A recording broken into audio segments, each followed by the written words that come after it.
Assalamualaikum warahmatullahi wabarakatuh. Alhamdulillahilladzi hadana li hadza wa ma kunna linahtadiya laula an hadana Allah.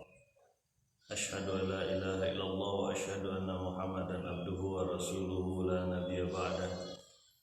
Allahumma shalli wa sallim wa barik ala sayyidina Muhammadin wa ala alihi wa sahbihi ajma'in, amma ba'd. Ayyuhan nas, ittaqullaha haqqa tuqatihi wa la tamutunna illa wa antum muslimun. Sadaqallahu wa sadaqa rasul karim.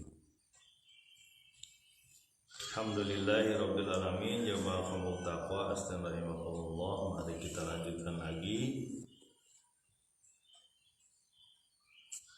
Kemarin kita sudah sampaikan pendahuluan mengenai surat Al-Ahzab, dua pertemuan ini. Bagaimana Allah menggambarkan di ayat 9 kondisi secara umum, kemudian diakhiri dengan pernyataan kemenangan untuk kaum muslimin adalah dari rahmat Allah Subhanahu wa taala. Dengan mengirimkan bala tentaranya, yaitu angin dan para malaikat, tentara yang tidak dilihat. Mari kita lanjutkan di ayat yang ke-10 surat Al-Ahzab.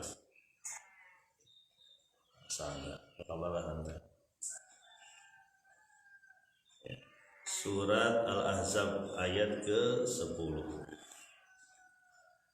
Bismillahirrahmanirrahim. إِذْ جَاءُوكُم مِّن فَوْقِكُمْ وَمِنْ أَسْفَلَ مِنكُمْ وَإِذْ زَاغَتِ الْأَبْصَارُ وَبَلَغَتِ الْقُلُوبُ الْحَنَاجِرَ وَتَظُنُّونَ بِاللَّهِ الظُّنُونَ. Ketika datang mereka, salah kata. Ketika datang para tentara sekutu kepada kamu dari atas kalian dan dari bawah kalian, dan ketika tidak tetap penglihatan matamu, juga ketika hati kamu sesak naik hingga ke kerongkongan.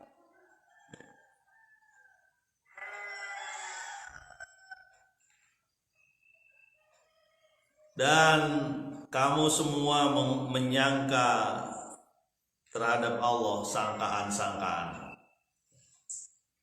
Nah, ini kita lihat bagaimana Madinah pada saat itu adalah kota yang sangat menyeramkan, menegangkan. Di sini kita lihat bagaimana secara lahir digambarkan pengepungan ini dari atas dan dari bawah. Memang Madinah dikelilingi, ada beberapa bukit di sekitarnya. Jadi seluruh orang Madinah, baik mukmin dan munafik, itu semuanya merasakan tekanan yang luar biasa, yaitu tekanan kematian yang datang secara tiba-tiba dari atas, dari bawah, bahasa lainnya mungkin dari depan dan dari belakang. Dari depan ada Bani Quraisy, suku Quraisy dan Ghatafan, sementara dari belakang ada Bani Quraisyah, yaitu orang-orang Yahudi yang berkhianat. Semua orang merasakan ketakutan.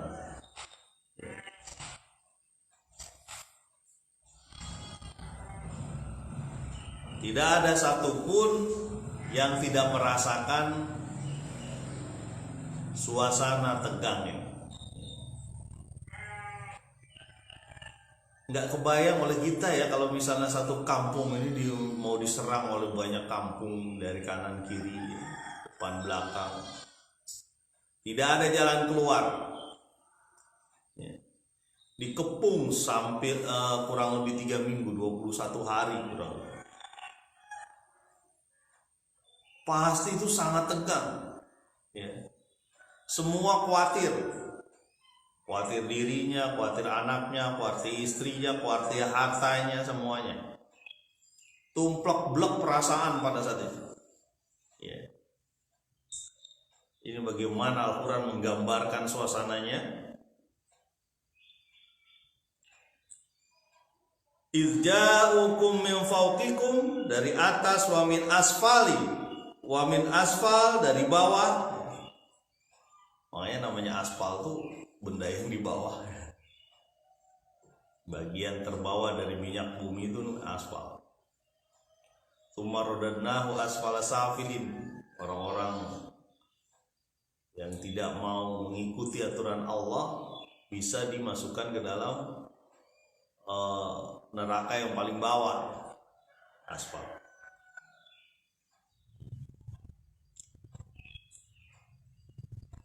Kemudian dari secara luar kita lihat bentuk fisiknya. Coba kita lihat ya. Allah menggambarkan bentuk fisik manusia pada saat itu. Apa bentuk fisiknya?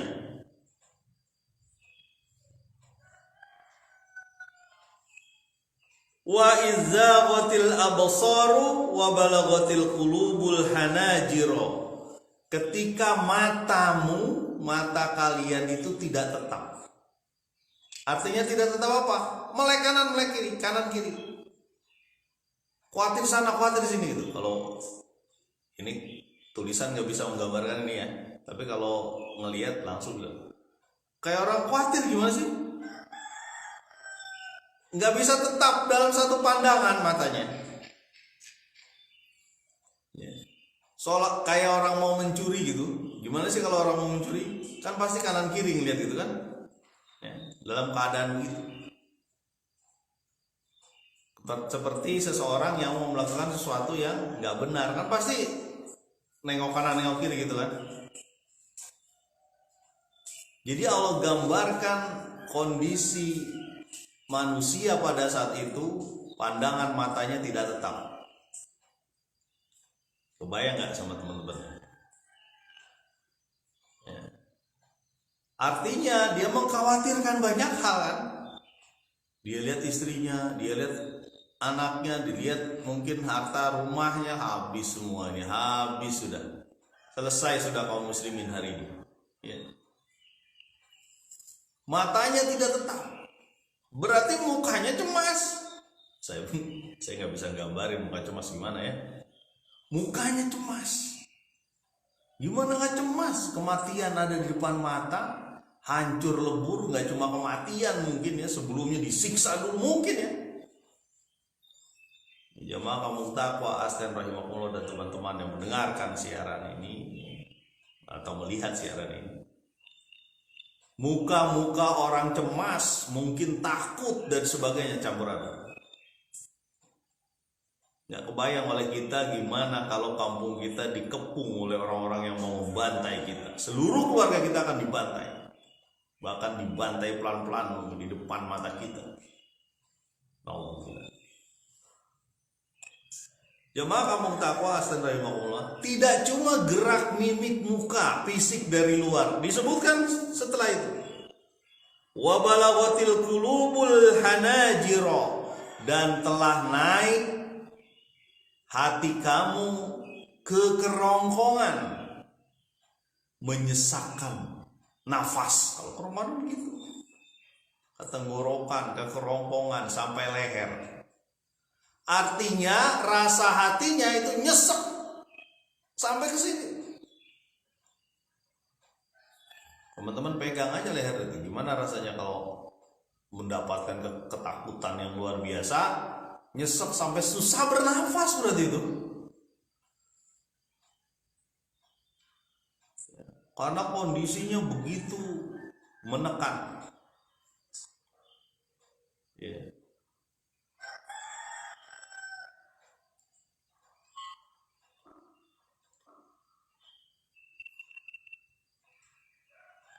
Jadi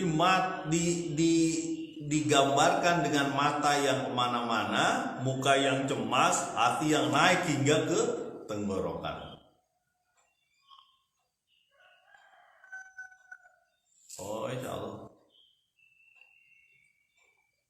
Lagi dirawat ya Bang ya. Ya, insya Allah mudah-mudahan Allah angkat penyakitnya.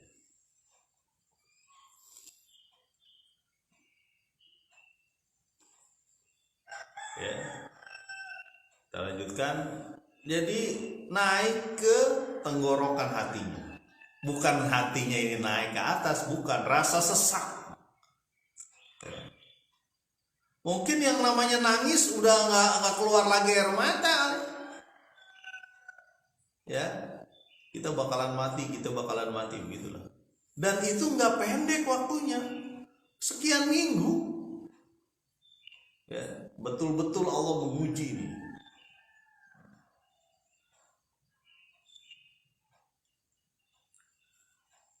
Wa tazunnuna billahi dzunun, dan engkau menyangka sangkaan-sangkaan kepada Allah.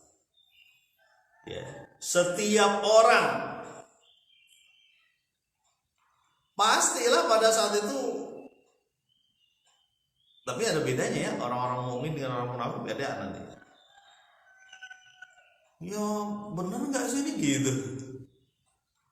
Masa kalau kita membela Rasulullah, membela Allah Subhanahu Wa Taala sampai kayak gini, bakal selesai kaum muslimin di mana, di Madinah pada saat ini?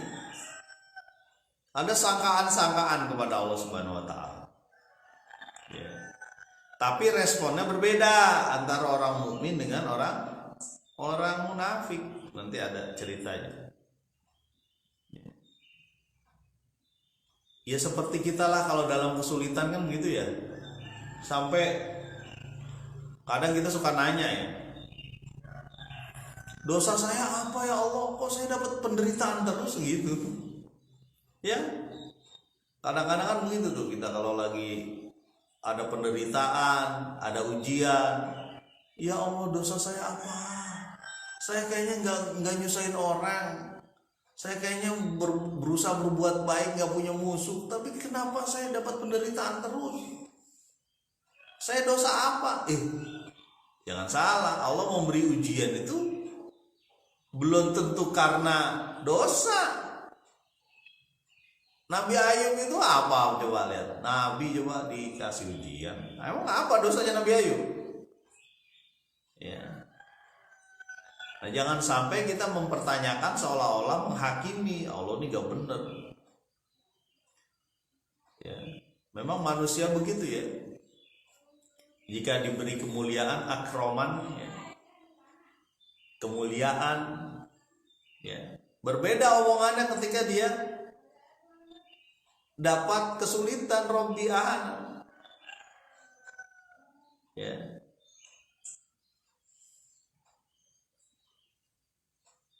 Jadi manusia tuh begitu. Kalau dapat kesulitan, nyangkanya jadi nggak benar ya. Nyangkanya kayak nggak benar. Nah ini nggak boleh kita lakukan.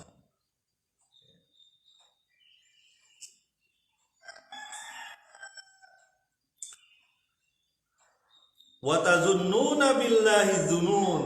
Engkau menyangka orang-orang ini menyangka persangkaan-persangkaan yang enggak benar kepada Allah. Ya. Jadi kebayang oleh kita bagaimana suasana kaum muslimin pada saat itu yang sangat tidak aman. Ya. Mukanya juga terlihat cemas. Berarti yang cemas bukan cuma bapaknya, anaknya juga, istrinya juga cemas. Ya. Semua mengkhawatirkan diri mereka sendiri, mengkhawatirkan diri orang-orang yang dia cintai. Sampai dadanya nyesak. Ayat selanjutnya di ayat yang ke-11. Surat Al-Ahzab.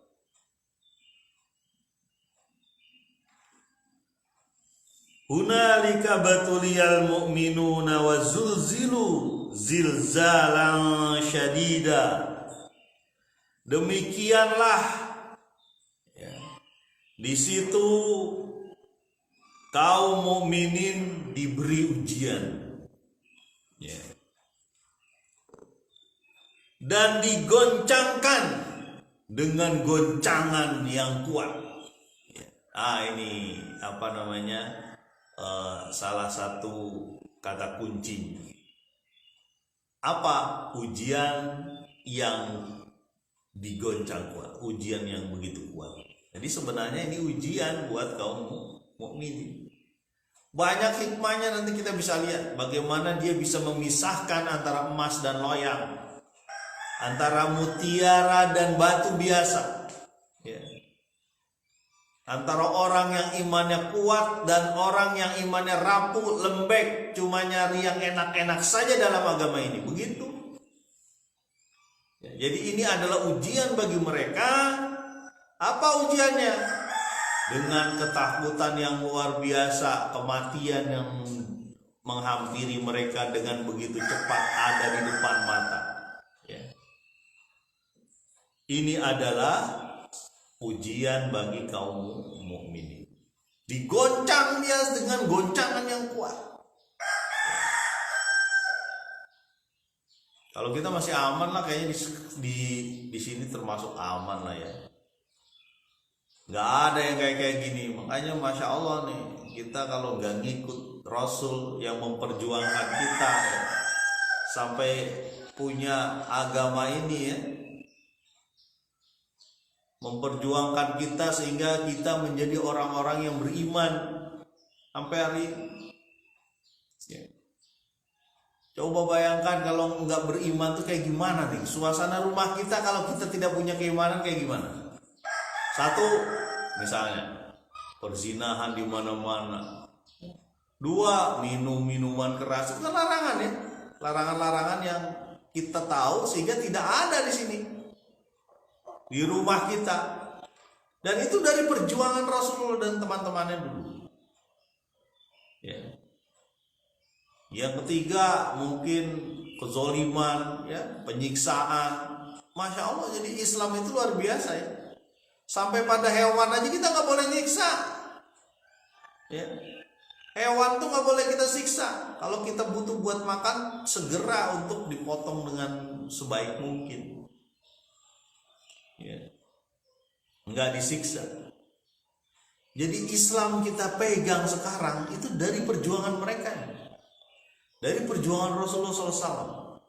Makanya kalau kita nggak ngikut gaya-gaya perjuangan mereka, perjuangan Rasul, cuma pengen dapet enak-enaknya aja, nah itu ada ciri yang kedua. Siapa? Loyang, bukan emas ya. Nah di sini Allah menguji kaum mukminin dengan goncangan yang sangat keras, menggedor hati, kalau perlu merontokkan jantung ya.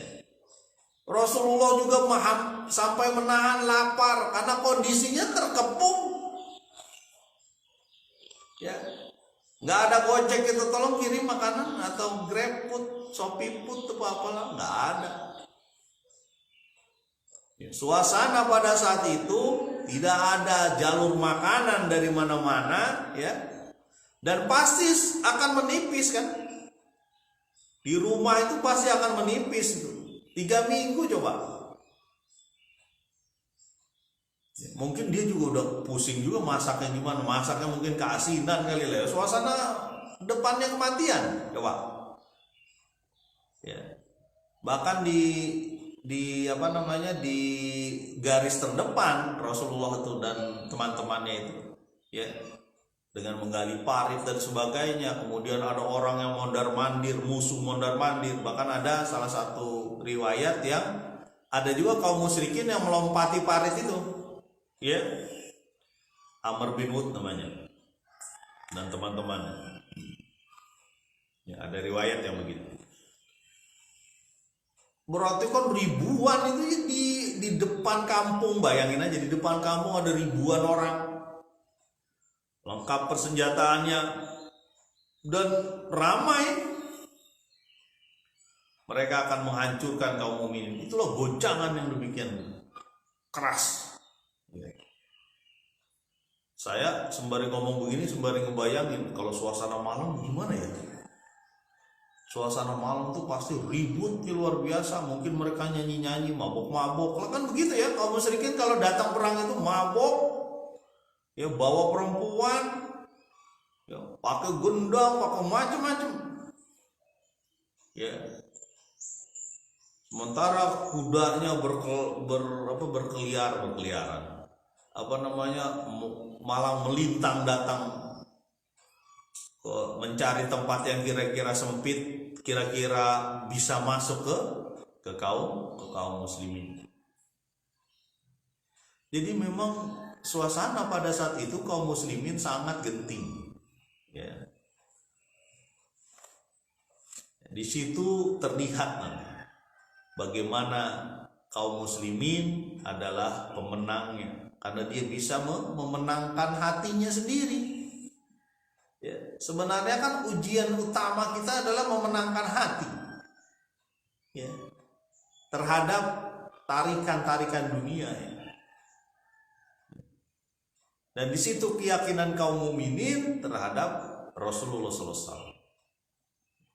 Sementara ada yang tidak yakin, ada orang-orang yang tidak yakin terhadap agama ini, ada. Sampai sekarang ada juga. Ya. Di antaranya adalah wa minan nasi may ya'budullaha ala harf. Di antara manusia ada orang-orang yang menyembah Allah itu ya sebagian saja. Dia sembah Allah, dia datang ke agama ini kalau ada keuntungan.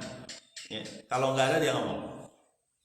Sampai disebutkan kalau sesuatu yang aman, dekat, tidak jauh, tidak banyak cobaan, baru dia mau ikut. Ketika dia perlu diuji dan sebagainya, dia nggak mau ikut. Ya. Disinilah kaum muslimin jadi terpecah dua, kaum mukminin dan kaum munafik. Mudah-mudahan Allah akan mengingatkan kita lagi dengan perang ini. Dan salah satu sabda Nabi, ya, salah satu hadis Nabi, hadis di zaman Nabi pada saat itu, para sahabat pernah mengatakan begini, kami, ya, mengajarkan anak-anak kami tentang perang Nabi seperti kami mengajarkan sholat, seperti kami mengajarkan haji, ibadah, zakat, juga diajarkan perang-perang Nabi. Kenapa? Biar ingat bahwa Nabi pun berjuang dengan darah, dengan tetesan darah, pengorbanan jiwa. Jadi disampaikan, Pak, kok kita ngajarin perang sih, Pak? Ini perang untuk membebaskan makhluk dari menyembah makhluk. Harus jelas. Bukan cuma perang asal pengen ngambil harta, ngambil kekayaan orang, direbut dan semuanya. Bukan. Perang dalam Islam adalah untuk membebaskan makhluk menyembah makhluk. Ya. Makhluk menyembah makhluk. Makhluk harus menyembah Allah. Jadi diajarkan perang-perang ini, ya. Termasuk ini cerita tentang perang Ahzab, perang Badar, perang Uhud, ya. Banyak perang-perang lagi itu diajarkan, menimbulkan rasa kewiraan, kekuatan berjuang bagi kaum muslimin. Ini selama ini kita berjuang buat diri kita aja, ya kan? Buat diri kita aja kita berjuang, buat diri kita dan keluarga kita. Belum berjuang untuk menyebarkan Islam. Belum berjuang untuk menegakkan kebenaran, belum berjuang untuk menyampaikan kebaikan kepada siapapun, belum. Ya. Sebagian kita masih belum, ada yang sudah, alhamdulillah. Nah, tadi kita sampaikan bahwa para sahabat itu menyampaikan tentang perjuangan-perjuangan Rasul. Tentang Rasul bagaimana di Uhud nggak bisa nengok ke atas, karena kalau nengok ke atas kena panah. Sampai Abu Thalha bilang, ya Rasul jangan nongol kepalanya. Kalau engkau kepalanya nongol habis engkau. Biar dadaku aja yang ada melindungi engkau, tuh Abu Talha. Ya, dalam perang Uhud disampaikan begitu. Jadi anak-anak kaum muslimin termasuk kita itu mempunyai semangat juang untuk bergerak terus menyebarkan kebaikan, menyebarkan Islam, menyampaikan kepada semua orang bahwa Allah lah yang berhak disembah satu-satunya. Mudah-mudahan kita semakin semangat ini ya, mendengarkan, melihat, membayangkan bagaimana peperangan Rasulullah dan efeknya terhadap jiwa-jiwa manusia. Mudah-mudahan bermanfaat. Subhanakallahumma wa bihamdika asyhadu an la ilaha illa anta astaghfiruka wa atubu ilaik. Assalamualaikum warahmatullahi wabarakatuh. Makasih Kang Sandra ya ikut di share.